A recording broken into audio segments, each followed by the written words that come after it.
Fred, how you doing? Are you good? Yeah, not bad, thank you. Yes, yeah, muy bien, gracias. Your Spanish is better than mine. I want to talk to you about the new album, Exactly, Yes. which I know is coming out.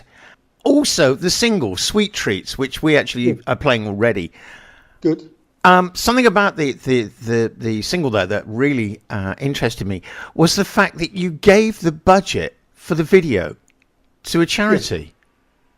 Yes, what happened was we were running, yes, as always, people around you are very happy to spend your money for you.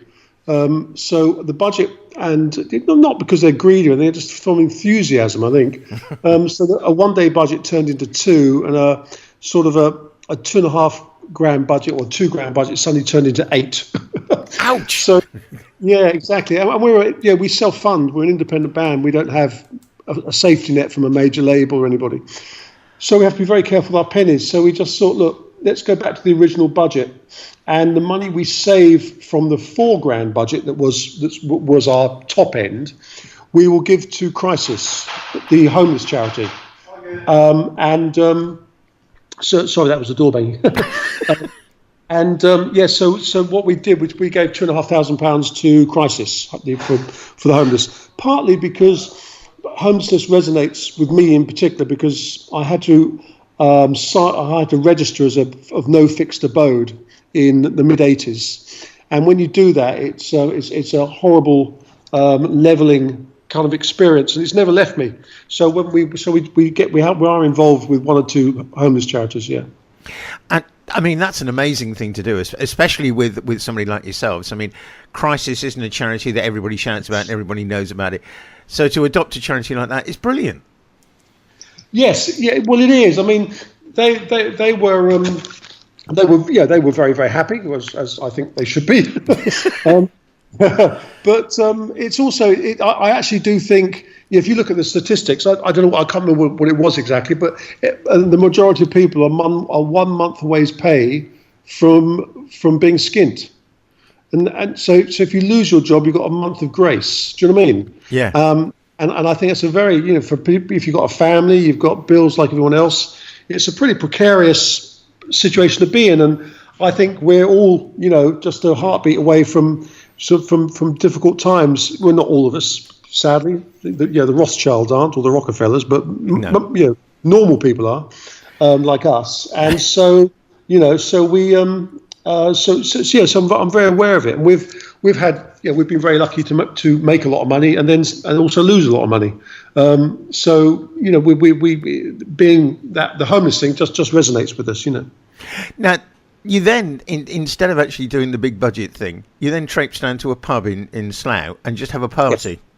Yes. It looked brilliant.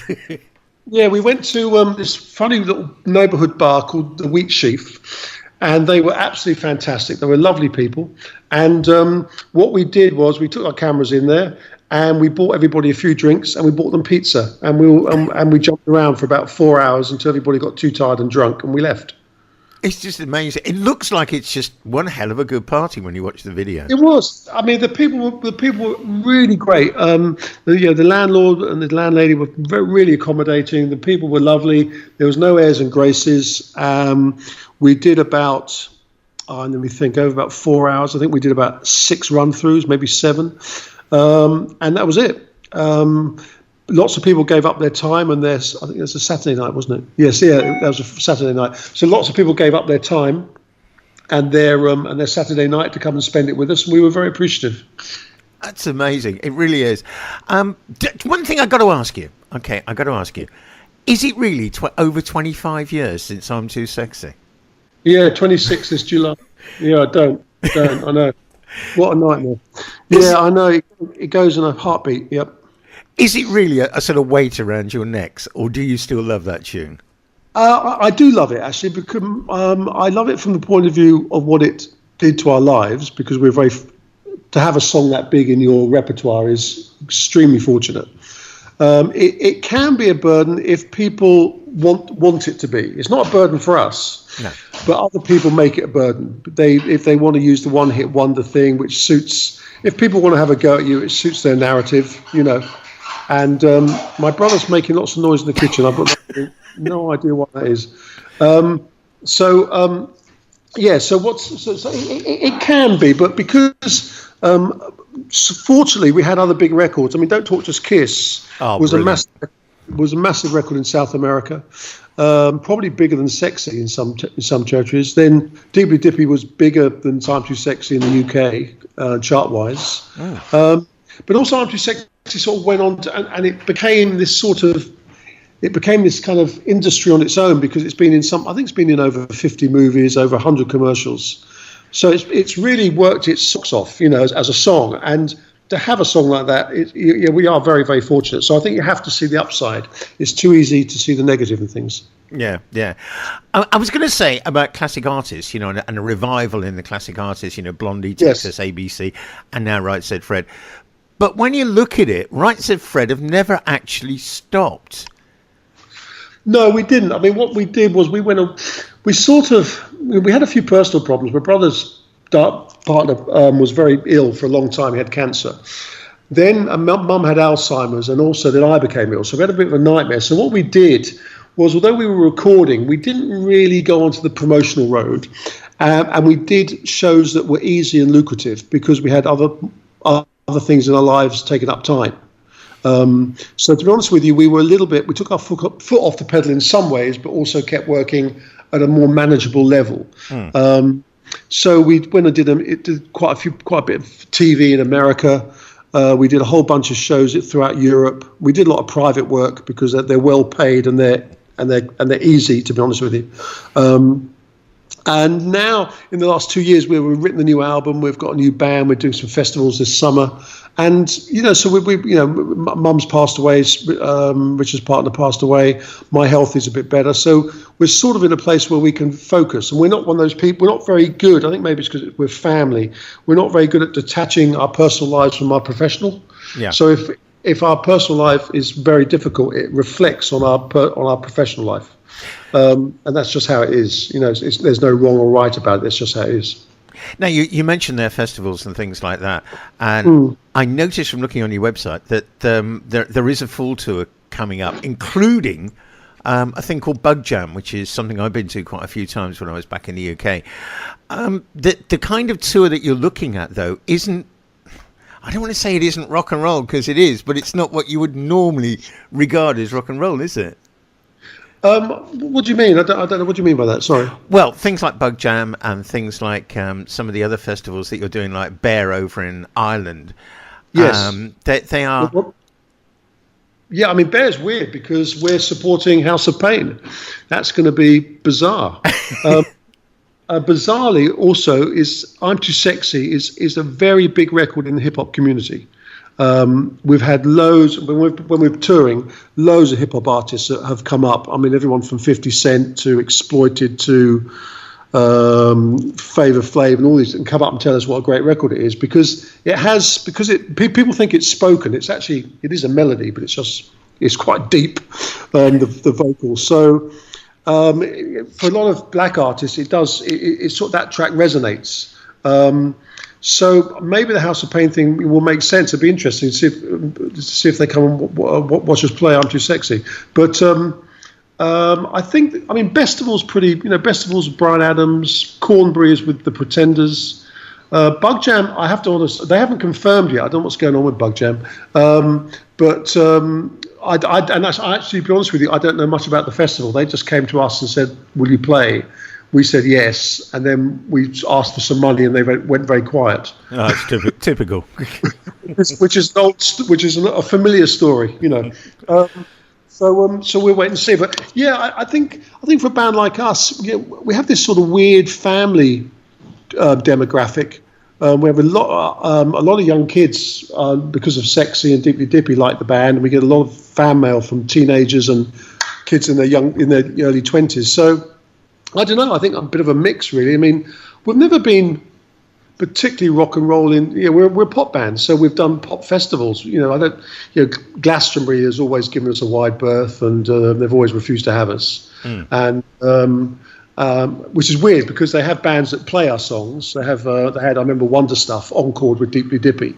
So it was bizarre. So they'd have the songs, but not the band. Do you know what I mean? A bit odd. In Europe, we've done some more rock and roll festivals. We did some stuff with Green Day. We did a festival with Snoop Dogg. So different people. Yeah, Santana. We did some shows with. Oh wow. It sort of depends really on the country, and particularly in Europe. The festivals, unless it's a specific festival like Rock am Ring or Wacken or something like that, but other festivals are very what they call cross-roster. So you will have a big mix. I mean, when we did the Green Day festival, there was us, Green Day, Thin Lizzy, and some Danish band. I mean, it was very odd. But I quite like that. I mean, Thin Lizzy, I have to say, were absolutely frigging amazing. Oh, I'd love to sing them. Oh, yeah. Well, this was after Phil died, you know.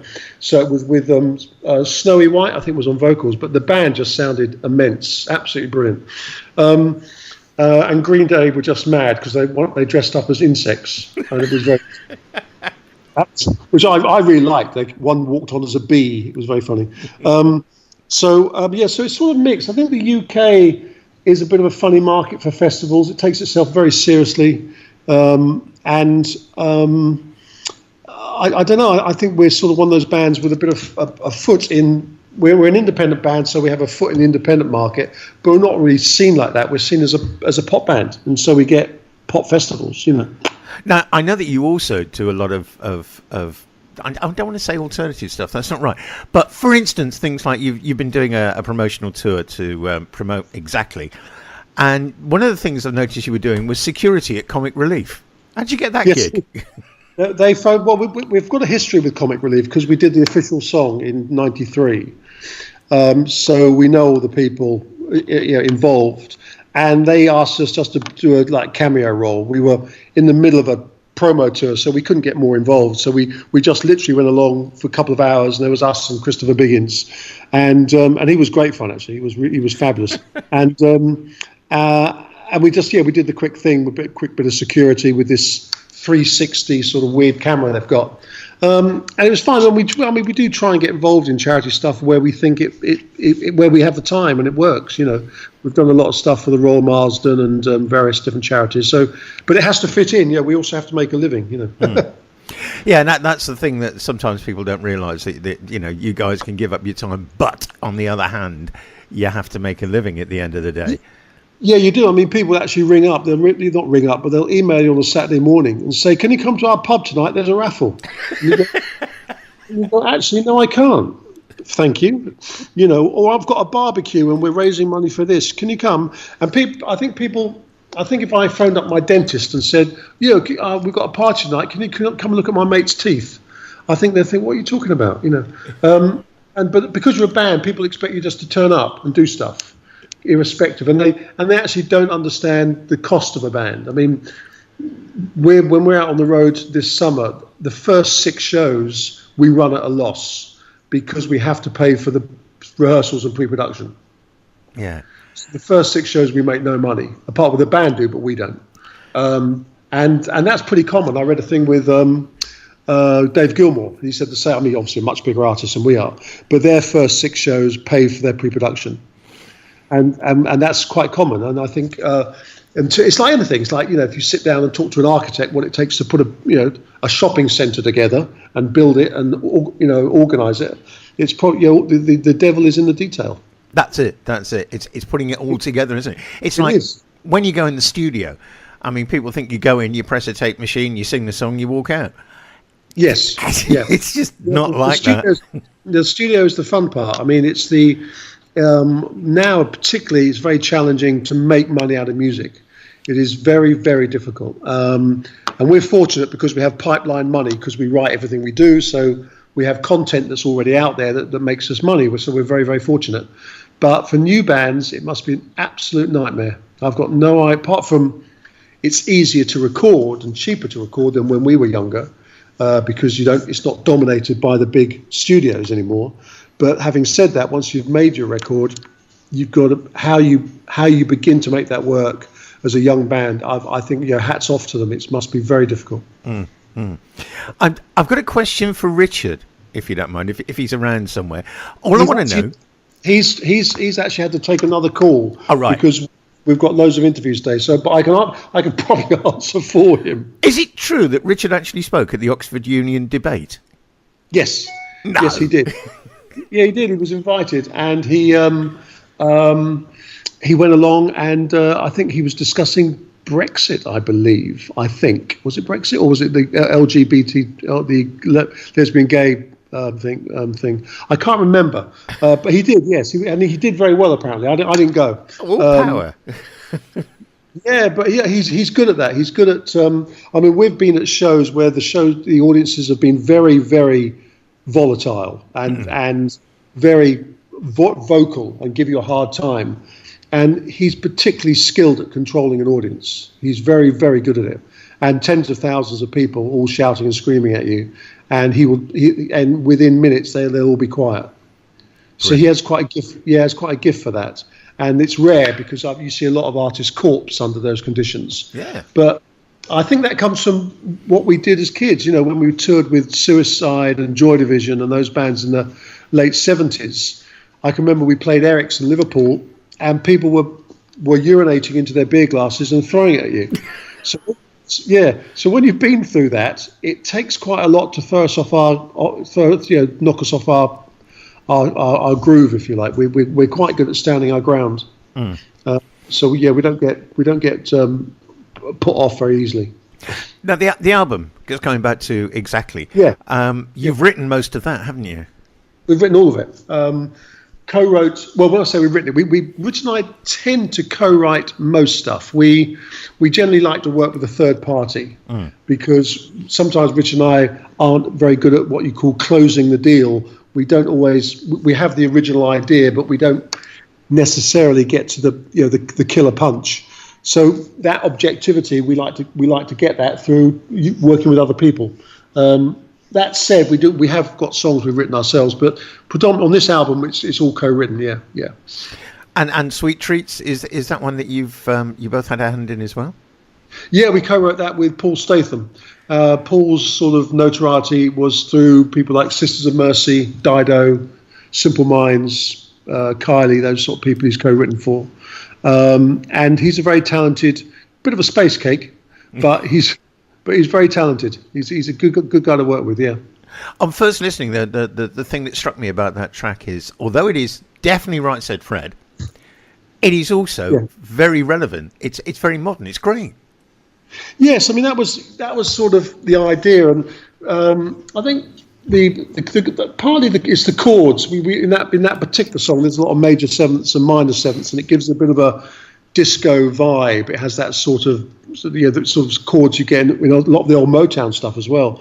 So it has that feel to it from the chords, but the vocal and the lyrics are very much us. And we're lucky to have we've got Phil Spalding on bass. Phil's a remarkable bass player. He played all the early stuff for us. And I play guitar. I think I played I did all the guitars on that. And yeah, it's a good little track. It works great live, you know. Good.